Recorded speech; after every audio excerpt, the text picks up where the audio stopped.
শ্রোতাবৃন্দ, ছাত্র জনতার জুলাই আন্দোলনের উপর ভিত্তি করে বাংলাদেশ বেতার কক্সবাজারের বিশেষ ম্যাগাজিন অনুষ্ঠান রক্তাক্ত জুলাইয়ের দিনলিপিতে স্বাগতম। আজ ৬ জুলাই ২০২৫। ঠিক এক বছর আগে বাংলাদেশের ইতিহাসের পাতায় লেখা হয়েছিল এক নতুন অধ্যায়, যার সূচনায় ছিল একটি আন্দোলন এবং তাদের দাবি ছিল সরকারি চাকরিতে বৈষম্যহীন মেধাভিত্তিক নিয়োগ চাই। তবে এই দাবির পেছনে ছিল বছর বছর ধরে জমে থাকা এক গভীর অসন্তোষ, তরুণ সমাজের স্বপ্নের সঙ্গে করা অন্যায়। আজকের দিনলিপিতে আমরা শুনব বাংলাদেশের ইতিহাসের অন্যতম উৎকণ্ঠাময় সময়ের কথা, যেখানে একদল তরুণ এবং ঐক্যবদ্ধ জনগণ আর তাদের সাহসী সিদ্ধান্ত এক হয়ে বদলে দিয়েছিল ইতিহাসের গতিপথ। শ্রোতাবৃন্দ, আমরা বলছি ছাত্র জনতার কোটা সংস্কার আন্দোলনের কথা, যা আজ ইতিহাসের অংশ। এই আন্দোলন ছিল সত্য ও ন্যায় অনুসন্ধানের সংকল্প। ২০২৪ সালের ৫ জুন বাংলাদেশ হাইকোর্ট এক রায়ে সরকারি চাকরিতে মুক্তিযোদ্ধাদের সন্তানদের ও নাতিনাতনিদের জন্য পুরনো নিয়ম অনুযায়ী ৩০% কোটা পুনর্বহাল করে। এই রায়কে কেন্দ্র করে তরুণ সমাজের মাঝে উদ্বেগ দেখা দেয়, কারণ ২০১৮ সালে গণ আন্দোলনের পর সেই কোটা বাতিল হয়েছিল। শিক্ষার্থীরা প্রশ্ন তুলতে শুরু করল, আমরা কি শুধুই ইতিহাসের ভার বইব, নাকি সাম্যের পথে এগোব? এমন আরও অনেক প্রশ্নের ভেতর থেকে গড়ে ওঠে বৈষম্য বিরোধী ছাত্র আন্দোলন।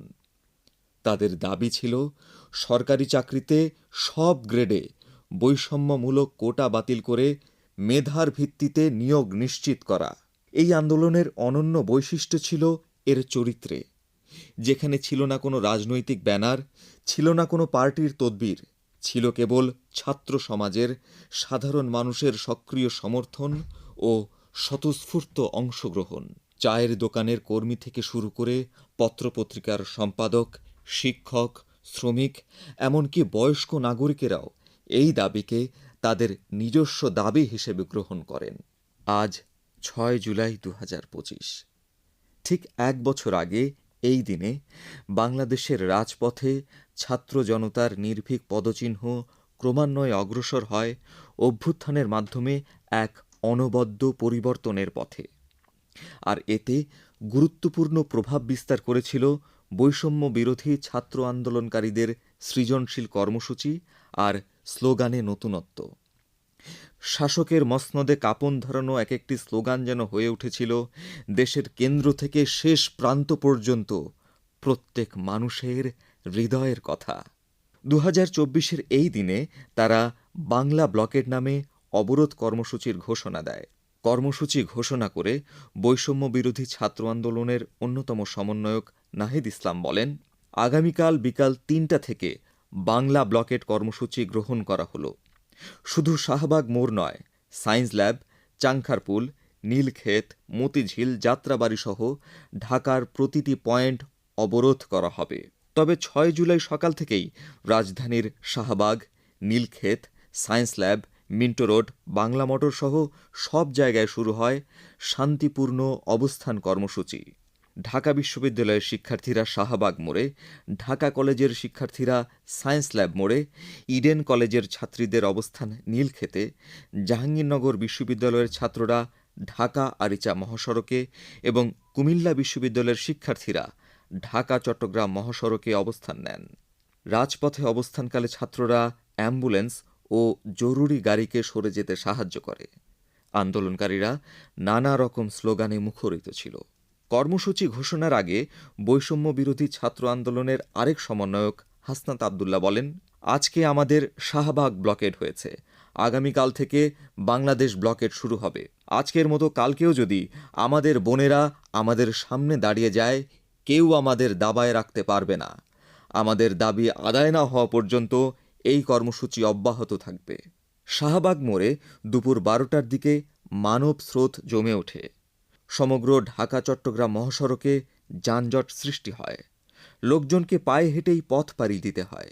কোটা বৈষম্য নিরসন এবং দুর্নীতিমুক্ত, নিরপেক্ষ ও মেধাভিত্তিক আমলাতন্ত্র নিশ্চিত করতে শিক্ষার্থীদের পক্ষ থেকে 4 দফা দাবি জানানো হয়। সন্ধ্যায় আন্দোলনকারীরা স্পষ্টভাবে ঘোষণা দেন, সংসদে আইন পাশ করে বৈষম্যমূলক কোটা বাতিল না করা পর্যন্ত অবরোধ চলবে। শ্রোতা বন্ধুরা, এবারে রয়েছে জুলাই আন্দোলনে অংশগ্রহণকারী ছাত্র জনতার সাক্ষাৎকার গ্রহণ করেছেন রোজিনা আক্তার রোজি।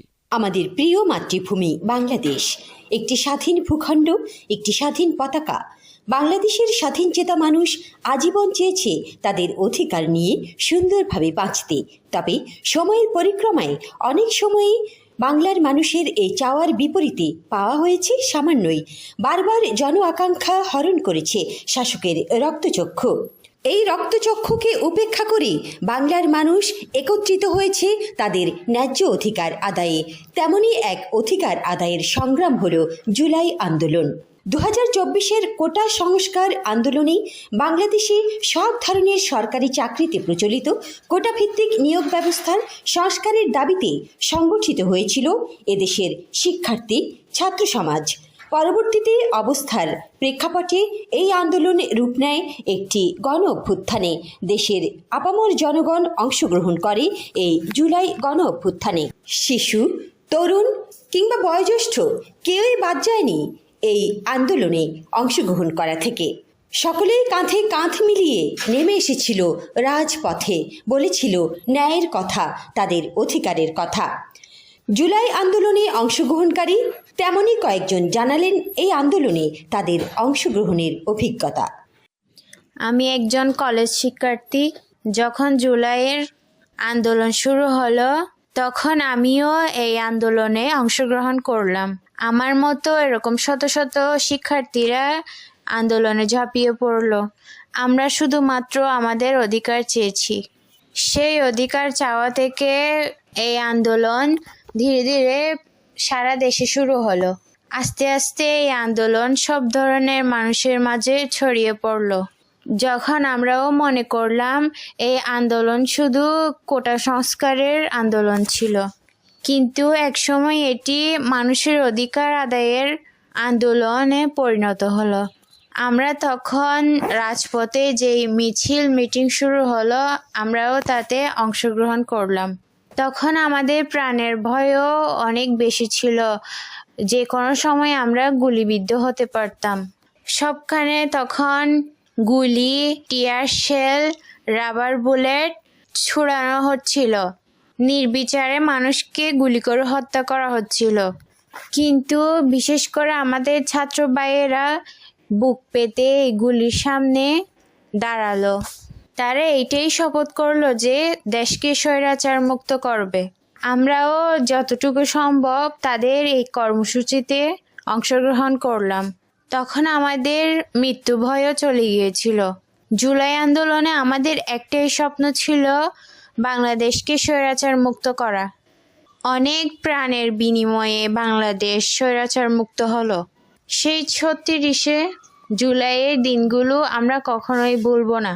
আমরা যখন এই আন্দোলনে অংশগ্রহণ করি তখন নারী পুরুষ কোনো বিভেদ ছিল না। সবারই আকাঙ্ক্ষা ছিল নতুন বাংলাদেশ গড়ার। এই আন্দোলনে আমরা সফল হয়েছি। বাংলাদেশ থেকে বিদায় নিয়েছে দীর্ঘ 15 বছরের স্বৈরাচার। বাংলাদেশ যেন নতুনভাবে সামনে এগিয়ে যায়, এটাই আমার আশা। আমি একজন তরুণ। আমি সরাসরি জুলাই আন্দোলনে অংশগ্রহণ করেছি। রাজপথে থেকে শিক্ষার্থীদের সাথে নিয়ে আমরা জুলাই আন্দোলন সফল করেছি। এই জুলাই আন্দোলন সফল করতে আমাদের অনেক পরিশ্রম, অনেক রক্তঝরা এবং অনেক আহত, নিহত এবং শহীদ হয়েছে। নিহত, আহত এবং সকল শিক্ষার্থীদের আমরা কৃতজ্ঞতা জানাই। আমরা যে জুলাই আন্দোলন সফল করতে পেরেছি। জুলাই আন্দোলন সফল হয়েছে, কিন্তু এখনও স্বৈরাচার মুক্ত বাংলাদেশ গঠন হয়নি। আমরা এই জুলাইকে বাঁচিয়ে রাখতে চাইলে বাংলাদেশকে স্বৈরাচার মুক্ত করতে হবে। আন্দোলনের সময় আমরা দেখেছি আমাদেরকে স্বৈরাচার বাহিনী, পুলিশ লীগ অনেক গুলি করছে, এমনকি লাঠিপিটা এবং স্বৈরাচার বাহিনীরা আমাদের ছাত্রদের উপরে হামলা করেছে, বুকে গুলি চালিয়েছে। এমনকি আমরা সামনে থেকে দেখছি আমাদের শিক্ষার্থী ভাইয়েরার লাশ আমাদের চোখের সামনে দেখেছি। আমাদেরকে অনেক অনেক অনেক নির্যাতন করেছে। শিক্ষার্থী এতগুলো জীবন এবং এত ত্যাগের পরে আমরা এই আন্দোলন সফল করতে পেরেছি। আমাদের এই আন্দোলন সফল হওয়ার পিছনে অনেক জীবন এবং অনেকেরই অঙ্গ হারিয়েছে। এতটুকুর পরে আমরা ইনশাল্লাহ আমাদের আন্দোলন সফল করতে পেরেছি। বিশেষ করে এই আন্দোলনে যারা নিহত হয়েছে, শহীদ হয়েছে, তাদের প্রতি আমরা শ্রদ্ধা জানাচ্ছি। আমরা তরুণ প্রজন্মরা চাই এই আন্দোলনের মাধ্যমে বাংলাদেশ সমৃদ্ধভাবে এগিয়ে যাক। আমি একজন ব্যবসায়ী। 2024 সালে গণঅভ্যুত্থানে আমি নিজে এখানে উপস্থিত ছিলাম এবং গুলি চলাচল করছিল, নিরীহ মানুষদেরকে মেরে ফেলছিল এবং দোকানপাট ভেঙে ফেলছিল, রাস্তার মধ্যে মানুষ হাঁটতে দিতেছিল না। তখন দেখলাম রাস্তার মধ্যে শিশু, বৃদ্ধ কেউ এখান থেকে পার পায় নাই, সবাইকে গুলি করেছিল। অনেকে রাজপথের মধ্যে গুলি খেয়ে শহীদ হয়েছিল। আমরা এই আন্দোলনের মধ্যে উপস্থিত থেকে এই আন্দোলনকে শক্তিশালী করেছিলাম। আমরা চেয়েছিলাম আমাদের অবস্থান পরিবর্তন করতে, যেন এই দেশের মধ্যে বিশৃঙ্খলা না হয়, আমরা সুস্থভাবে যেন এই দেশে বসবাস করতে পারি। এই আশায় থেকে আমরা জুলাই আন্দোলনে অংশগ্রহণ করি। আমাদের কাছে কোনো অস্ত্র ছিল না, আমাদের সাহস ও মনোবল নিয়ে আমরা এগিয়েছিলাম। আমরা চেয়েছিলাম দীর্ঘ 15 বছরের মধ্যে আমাদের যে মৌলিক অধিকার কেড়ে নেওয়া হয়েছিল সেটার বিরুদ্ধে আমরা রুখে দাঁড়াবার জন্য অংশগ্রহণ করেছিলাম। অবশেষে আমাদের সবার আন্দোলন সফল হয়েছিল, ছাত্র জনতারও বিজয় হলো। 5ই আগস্ট বাংলাদেশ স্বৈরাচারের মুক্ত হয়ে গেল। এখন আমরা নতুন দেশ গড়ার কাজে যুক্ত হয়েছি। এখন আমরা ঐক্যবদ্ধ হয়ে সবাই বাংলাদেশের মানুষ দেশকে ভালো পথের দিকে নেওয়া যাওয়ার জন্য চেষ্টা করব। স্বপ্নের নতুন বাংলাদেশ গড়ে তুলব। আমাদের ভবিষ্যৎ প্রজন্ম যেন বাংলাদেশে শান্তিতে বসবাস করতে পারে যেন। নিজের দেশের স্বাধীন মাটিতে নিজের স্বপ্ন বুনবে, আগামী প্রজন্মের জন্য রেখে যাবে একটি সুখী সুন্দর বাংলাদেশ। এই প্রত্যাশাই বাংলার মানুষের। এই আকাঙ্ক্ষাকে লালন করে বাংলার মানুষ সব আন্দোলনে, সব সংগ্রামে, সব সময় থেকেছে একতাবদ্ধ এবং তারই ফসল বাংলাদেশের জুলাই অভ্যুত্থানের সফল পরিণতি। শ্রোতা বন্ধুরা, আজকের রক্তাক্ত জুলাইয়ের দিনলিপি আমাদের স্মরণ করিয়ে দিল, অন্যায়ের বিরুদ্ধে দাঁড়ানো মানে বিশৃঙ্খলা সৃষ্টি নয়, বরং গঠনমূলক পরিবর্তনের জন্য কণ্ঠ তোলা। বৈষম্যহীন বাংলাদেশের দাবি থেকেই শুরু হয়েছিল 2024 সালের ছাত্র জনতার আন্দোলন। আন্দোলন তাই শুধু প্রতিরোধ নয়, একটি গঠনমূলক সম্ভাবনার নাম। আন্দোলন হতে পারে আলোকবর্তিকা, যদি তার ভিত্তি হয় যুক্তি, সত্য ও জনগণের সমর্থন। আমরা বিদায় নিচ্ছি এক নতুন প্রত্যয়ের সাথে, যেখানে সত্যের পথ কঠিন হলেও তার শেষ প্রান্তে থাকবে সাম্যের বাংলাদেশ।